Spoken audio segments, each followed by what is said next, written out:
გამარჯობა და კეთილი იყოს თქვენი მობრძანება Innovation-ში. მე ვარ თქვენი წამყვანი ლიმ პლოხმაიერი და მადლობას გიხდით რომ შემოგვიერთდით. პირველ რიგში ჩვენი მთავარი ამბები.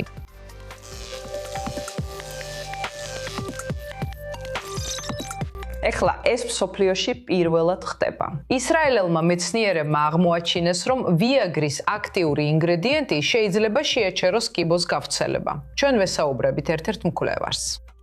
და ეხლა სუმრავად 7 მილიარდ დოლარზე. სამწლიანი ისრაელური ხელოვნური ინტელექტის სტარტაპი შეიძლება დიდი გაყიდვისკენ მიდიოდეს და ილონ მასკის SpaceX-ად შეიძლება სურდეს მონაწილეობა. და ჩინეთი, რომელიც უკვე გლობალური ლიდერია ინოვაციებში. ახლა თავის ტექნოლოგიურ ინდუსტრიას ტურისტულ ცენტრად აქცევს. დეტალებს მოგაწოდეთ.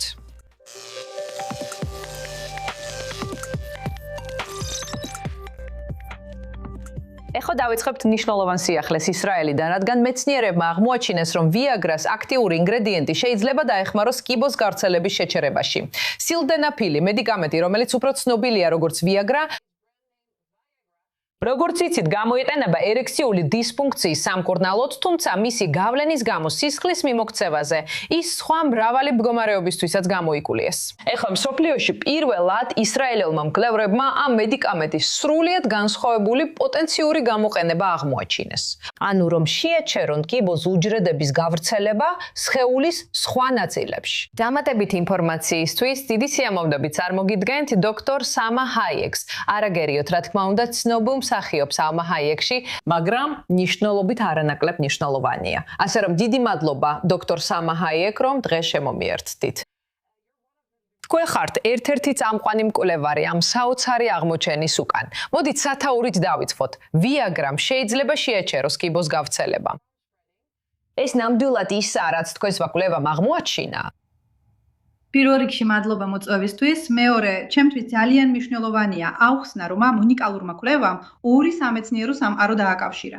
პირველი არის ექსპერიმენტული კვლევა, რომელიც იყენებს კიბოს უჯრედებს და ოს უჯრედებს და თაგვის მოდელებს, რაც საშუალებას აძლევდა ჩვენს ძირითად კოლეგებს ვაიცმანის ინსტიტუტიდან გამოეკულიათ ბიოლოგიური მექანიზმი და შეემოწმებინათ ზღუდავ თუ არა PDE-ის ინჰიბიცია მეტასტაზე. მეორე ნაწილი არის ეპიდემიოლოგიური კვლევა, სადაც გამოვიყენეთ რეალურ პრაქტიკაში მიღებული მონაცემები Clarity Health Service-დან ისრაელში, რომელიც ყველაზე დიდი HMO-ა ისრაელში. რაც მოგცა შესაძლებლობა შეგვესწავლა, იყო თუ არა ვიაგრა დაკავშირებული უკეთეს გადარჩენასთან კიბოს მქონე პაციენტებში.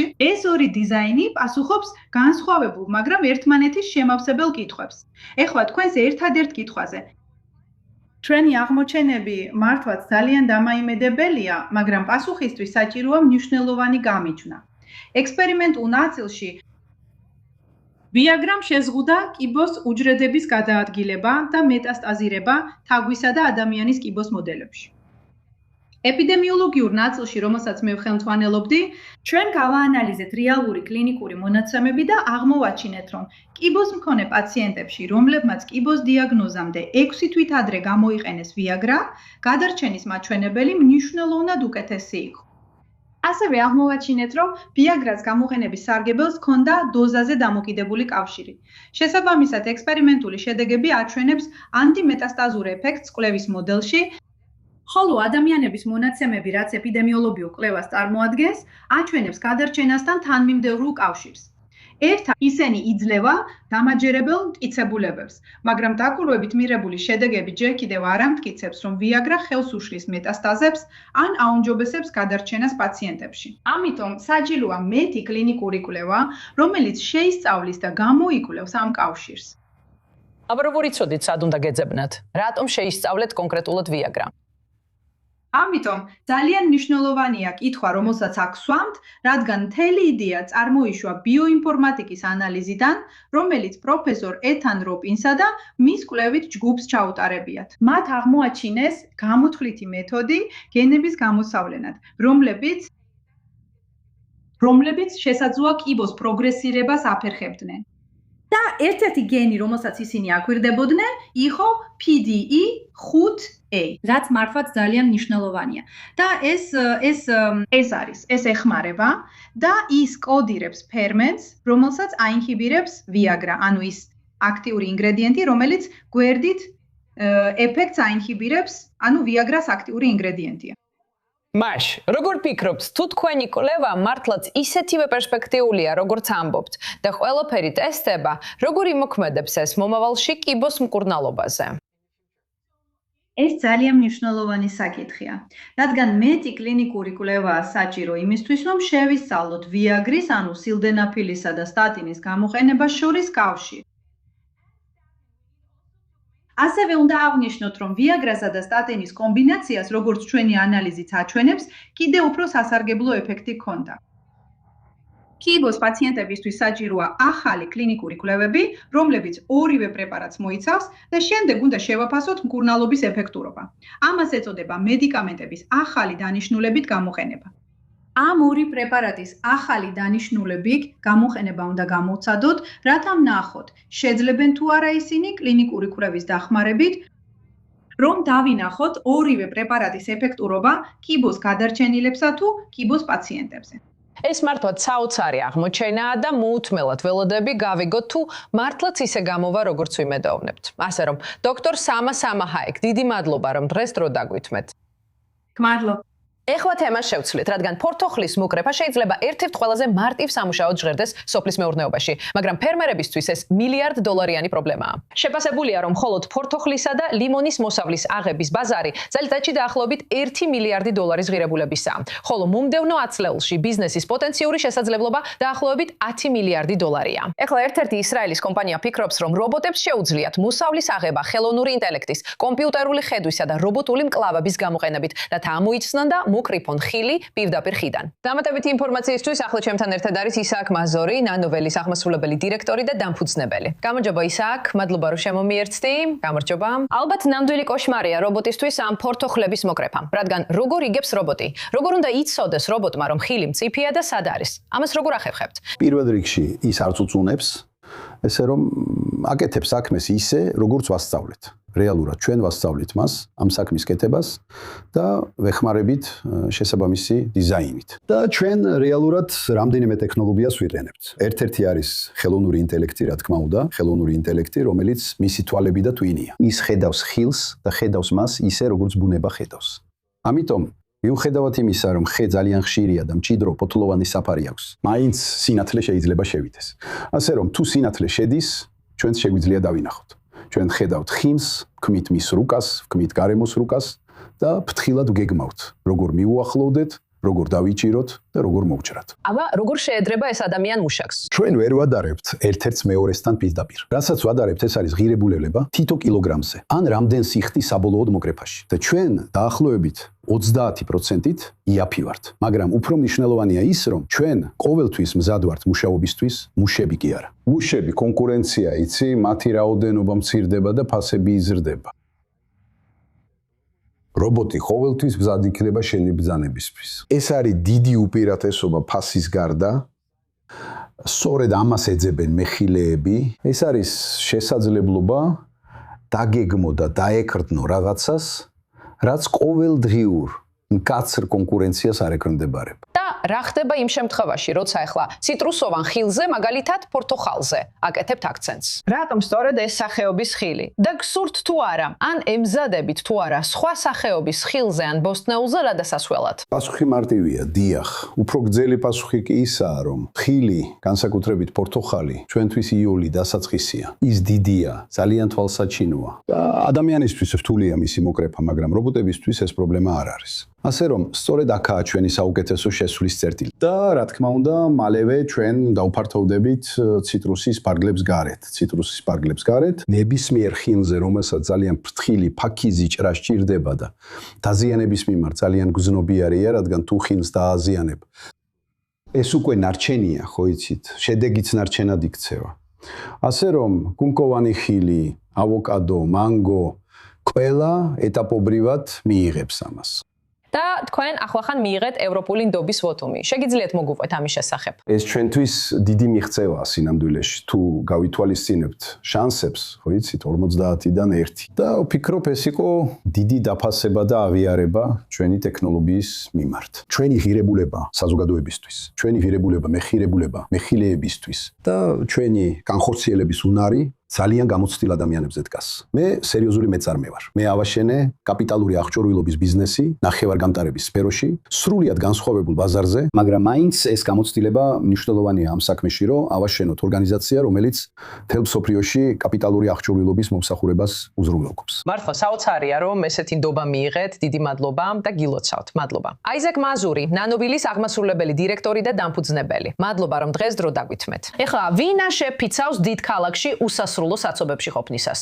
No Traffic-მა შესაძლოა მსოფლიოს მუნიციპალიტეტებისთვის გამოსავალი იპოვოს. სტარტაპი მუშაობს იმისთვის, რომ სატრანსპორტო ნაკადი ოპტიმიზირდეს და შედეგად დაბინძურება შემცირდეს. დეტალები ამ რეპორტაჟში. პიკის საათებში ქალაქები ფაქტობრივად ჩერდება. უმეტეს დიდ ქალაქში შუქნიშნები ჯერ კიდევ რეალურ დროში მოძრაობის მდგომარეობას არ ითვალისწინებს. აბა, როგორ შეგვიძლია საგზაო მოძრაობის ოპტიმიზაცია? შესაძლოა გამოსავალი სტარტაპმა No Traffic-მა იპოვა. კომპანია დაარსდა 2017 წელს. კომპანიამ შექმნა პირველი ავტონომიური ურბანული მოძრაობის მართვის პლატფორმა, რომელიც ხელოვნურ ინტელექტზეა დაფუძნებული. მისი მიზანია საცობების აღმოფხვრა და ქუჩების რეალურ დროში უფრო უსაფრთხოდ ქცევა. ჩვენ მივხვდით, რომ მოძრაობა ბოლო 100 წლის განმავლობაში შედარებით მცირე ცვლილებებს განიცდიდა. გარკვეული ცვლილებები იყო, მაგრამ ფიქრობთ, რომ ტექნოლოგიის გამოყენებით შეგვეძლო მნიშვნელოვანი გარღვევის მიღწევა. და სწორედ ეს გახდა მიზეზი, რომ კომპანიაში შეიკრიბა ბევრი მაღალტექნოლოგიური ადამიანი, რომლებიც მოძრაობის შესახებ ბევრი არაფერი იცოდნენ, მაგრამ დღეს მოძრაობის მართვის ერთ-ერთ სამკვან კომპანიად გვაქცია. ის მიდის შუქნიშანთან ღამის 2 საათზე. იქ მხოლოდ ის არის, მაგრამ წითელი აინთო. რატო უნდა აინთოს მისთვის წითელი? კარგი, იქ არავინ არის, მას უნდა აინთოს მწვანე. კარგი, ეს მხოლოდ ერთი პატარა მაგალითია იმისა, თუ როგორ შეგვიძლია გავაუმჯობესოთ. პრინციპი მარტივია, მაგრამ ძალიან ეფექტური. კომპანია აკენებს ჭკვიან მოწყობილობებს შუქნიშნებს, რომლებიც აღჭურვილია კამერები. სისტემა ამოიცნობს ყველაფერს, რაც გადის გზაჯვარედინზე. მანქანებს, ავტობუსებს, ველოსიპედისტებს და კრეითებს და მტკისიერად ერგება მოძრაობის ნაკადს. ასე რომ, რასაც ჩვენ ვაკეთებთ არის ის, რომ რეალურ დროში ვაკვირდებით მოძრაობას. მაშინ, როცა დღეს უმეტეს ქალაქებში მოძრაობის ნაკადები დაფუძნებულია სტატისტიკურ დროის გეგმებზე, ჩვენ რეალურ დროში ვაკვირდებით მოძრაობას და რეალურ დროში ვიღებთ გადაწყვეტილებებს რეალურად არსებულ მოძრაობის ნაკადზე დაყრდნობით. ეხლა, რასაც ჩვენ კიდევ ვაკეთებთ არის ის, რომ ჩვენ არ ვმართავთ მხოლოდ სისტემას, ჩვენ რეალურად ვმართავთ პლატფორმას. მოგცემთ მაგალითს აშერშიშის ერთ-ერთ დიდ ქალაქში. სტადიონი, ფეხბურთის სტადიონი, Monday Night Football, ტელეფონი, რომელიც ჩვენ ოპტიმიზაცია გავუკეთეთ, პოლიცია არ იყო. კარგი, ეს უბრალოდ ოპტიმიზაცია იყო, უბრალოდ ოპტიმიზაციის სამუშაო და მოძრაობა ბევრად უკეთესი იყო, ვიდრე იქნებოდა, რომ პოლიციას ემართა. და მუნიციპალიტეტებს არც კი სჭირდებათ არსებული ინფრასტრუქტურის შეცვლა. ქალაქების უმეტესობას უკვე აქვს გარკვეული ტექნოლოგია, რომელსაც დეტექციის ტექნოლოგია ეწოდება. შემდეგ ისინი გადადიან ვიდეო ტექნოლოგიაზე, რადარის ტექნოლოგიაზე, თერმულ ტექნოლოგიებზეც კი, ახლა კი უკვე ლიდარ ტექნოლოგიებზეც. ასე რომ, სხვადასხვა ტექნოლოგია არსებობს და ეს ტექნოლოგიები უკვე დანერგილია. ეხლა რასაც ჩვენ ვაკეთებთ არის ის, რომ ვიქენებთ უკვე დანერგილ ტექნოლოგიებს, მაგრამ ჩვენ ვშლით ძველ მოწყობილობებს და ვაკენებთ ახალ მოწყობილობებს. მოდით ვნახოთ როგორ მუშაობს. აქაც გვაქვს ეს ქალაქია. ეს არის მოძრაობა მანამდე, სანამ ჩვენ მივიდოდით. და შემდეგ შეგიძლიათ ნახოთ 2 კვირის შემდეგ, იგივე დღე, იგივე დრო, იგივე კვირის დღე. შეხედეთ მოძრაობას. კარგი, ასე რომ რასაც აქ ხედავთ არის ის, რომ მთელი რიგი უბრალოდ გაქრა. ხო. კარგი. და სხვათა შორის აქ უფრო მეტი მანქანა მოძრაობს ვიდრე აქ აშკარად. ასე რომ მოძრაობა უფრო გამართულად მიმდინარეობს. კიდევ ერთი რამ, რასაც აქ ამ მხარეს დაინახავთ, შეხედეთ მარცხენა მოხვევას. კარგი. იმიტომ რომ ჩვენ რეალურად ხედავთ რა ხდება, ჩვენ გავათავისუფლებთ მარცხენა მოხვევის ზოლმათვის. ზოლმათვის, რომ მსგავსი პრობლემები არ შეექმნათ. კარგი, ეს არის ოპტიმიზაციის ნაწილი, რომელიც ადრე გაჩვენეთ. და შედეგები თავისთავად მეტყველებს. ჩვენ ნახეთ, რომ ქალაქებში, სადაც ოპტიმიზაციას ვატარებთ, ჩვენ ბევრ შემთხვევაში 30-დან 50%-მდე შევამცირეთ საცობები.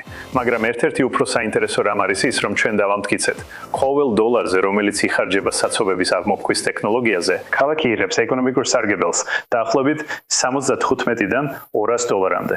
კარგი, რაც ძალიან მომგებიანია მერისთვის, რადგან მათ შეუძლიათ გამოთვალონ საცობების შემცირების შედეგები. რამდენს ზოგავს ეს მოქალაქეებისთვის? გამონაბოლქვი, რა თქმა უნდა. და უსაფრთხოების გაუმჯობესება.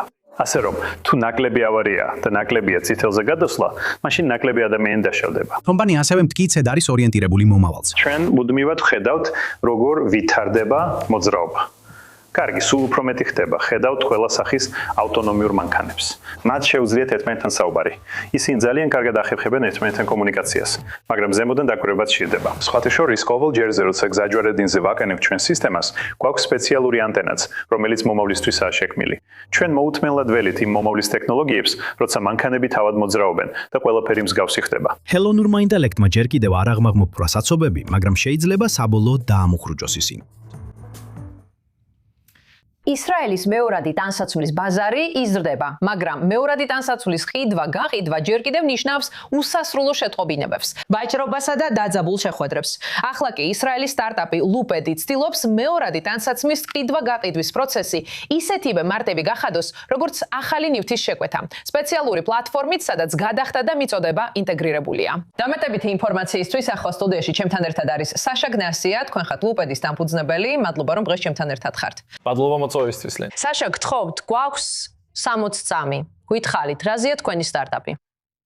კარგი, ლუპედი, როცა საფრანგეთში ვიყავი, აღმოვაჩინე, რომ მიყვარდა ჩემი ტანსაცმლის გაყიდვა ვინტედზე. და გუცხოვად რო თქვა, როცა ისრაელში ჩამოვედი, ბევრი ტანსაცმელი მქონდა გასაყიდი და ამისთვის არანაირი გამოსავალი არ არსებობდა. ასე რომ ლუპტის კონცეფცია ძირითადად იმაში მდგომარეობს, რომ გაკიდო შენი ტანსაცმელი, რომელსაც აღარ იყენებ. ასე რომ ლუპ ძალიან მარტივია. იღებ სურათს შენი ტანსაცმლის, ამატებ ინფორმაციას და ის უკვე აპლიკაციაშია. შემდეგ ვიღაცა უბრალოდ კიდულობს მას და გაქვს ორი ვარიანტი. შეგიძლია უბრალოდ გაკიდო, შეგიძლია გაგზავნო ლოკერში. ასე რომ ვიღაც კიდულობს აპლიკაციაში, შენ ათავსებ მას ლოკერში და ვიღაცა მიიღებს მას იმ ლოკერში, რომელიც მის სახთან ყველაზე ახლოსაა.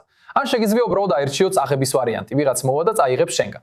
ასე რომ სახლიდან გასვლაც კი არ გჭირდება. მაგრამ მხოლოდ ეს არ არის.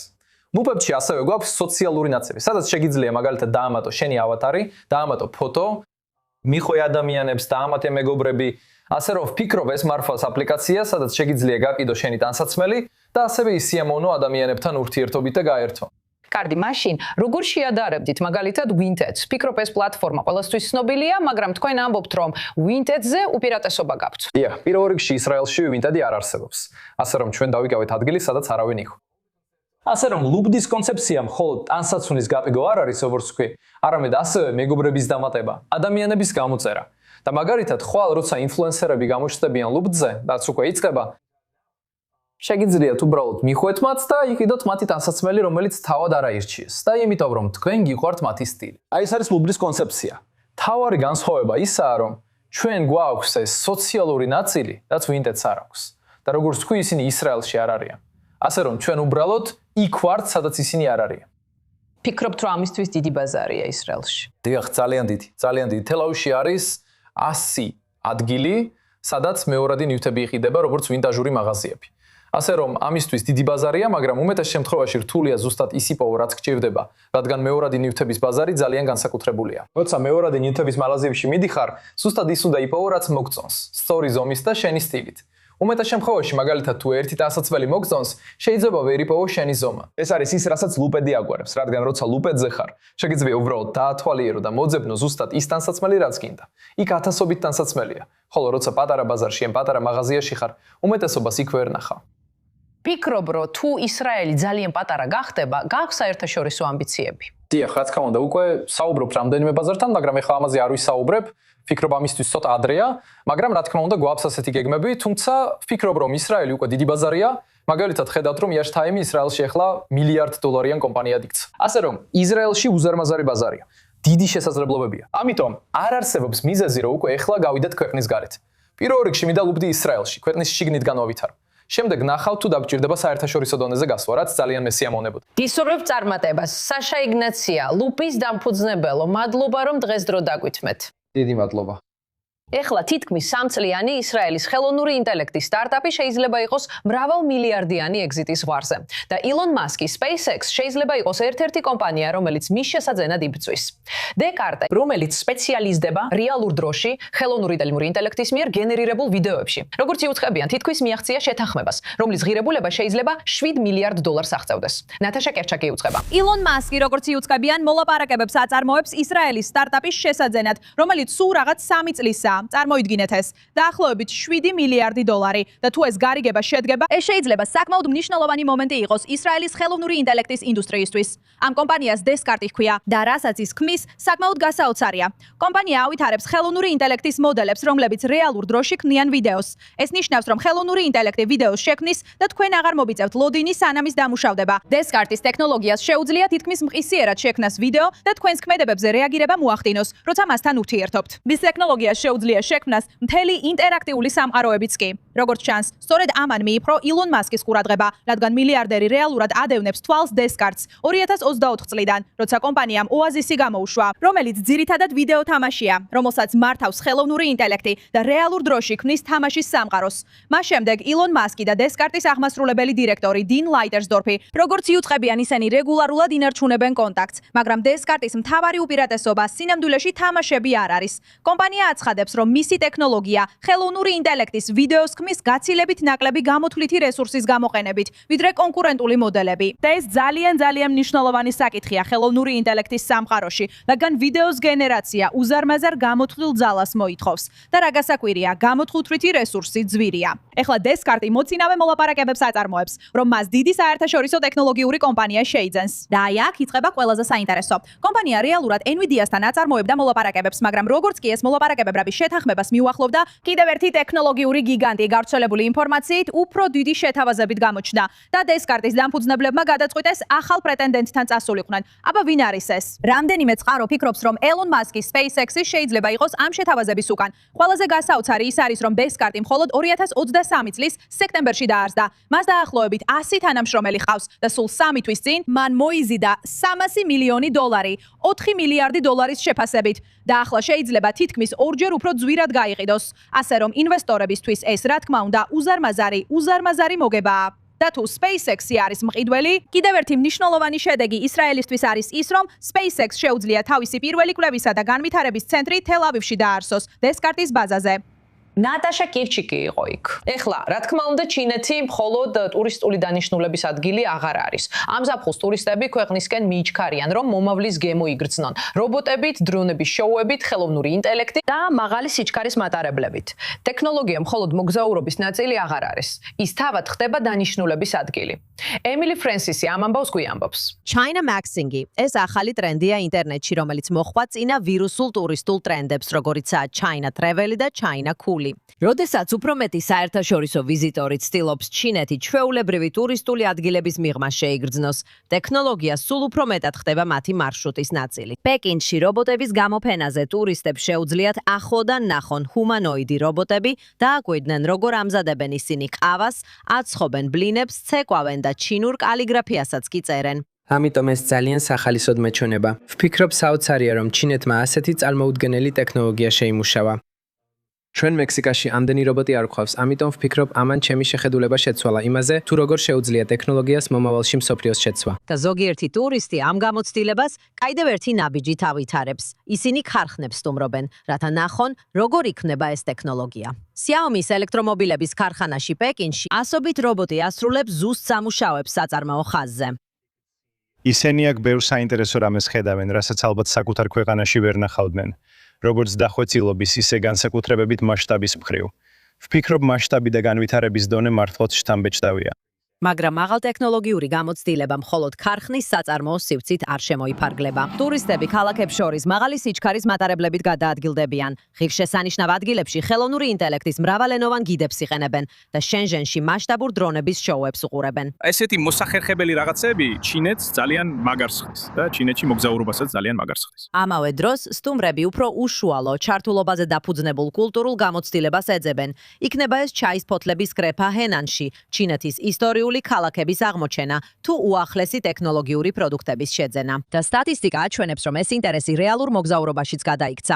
ჩინეთმა წელს წლის პირველ ნახევარში თითქმის 23 მილიონი უცხოელი ვიზიტორი მიიღო, რაც გასული წლის იმავე პერიოდთან შედარებით 20%-ზე მეტით არის გაზრდილი. საერთაშორისო ვიზიტორების მიერ ტურისტულმა ხარჯებმაც მნიშვნელოვნად მოიმატა. ივნისის შემდეგ წლიური ზრდა 72.9%-ს შეადგენს. ჩინეთის უვიზო პოლიტიკა კი მოგზაურობას კიდევ უფრო ამარტივებს. სამოგზაურო სააგენტოები ამბობენ, რომ ვიზიტორები სულ უფრო ხშირად ითხოვენ ტექნოლოგიები უშუალოდ იყოს ინტეგრირებული მათ მოგზაურობაში, მათ შორის რობოტების კომპანიები, დრონების მწარმოებლები, ავტონომიური მართვის გამოცდილებები და თუნდაც დრონით მიწოდება ჩინეთის დიდ კედელთან. ეს ტურიზმის ახალი ტიპია, სადაც დანიშნულების ადგილი თავად ხდება ტექნოლოგიების დემონსტრირების ადგილი. ჩინეთი რა საოცარი ადგილია. ეხლა ეს ფრინველია, თვითფრინავია, არა არც ერთი.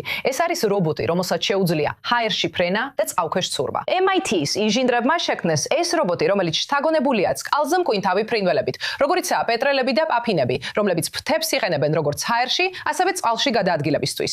მისი ღირებულება მხოლოდ $300-ია. შეუძლია იფრინოს საათში 13 მილიაზე მეტი სიჩქარით და წყალშიც თითქმის 2.2 მილი საათში ცურავს.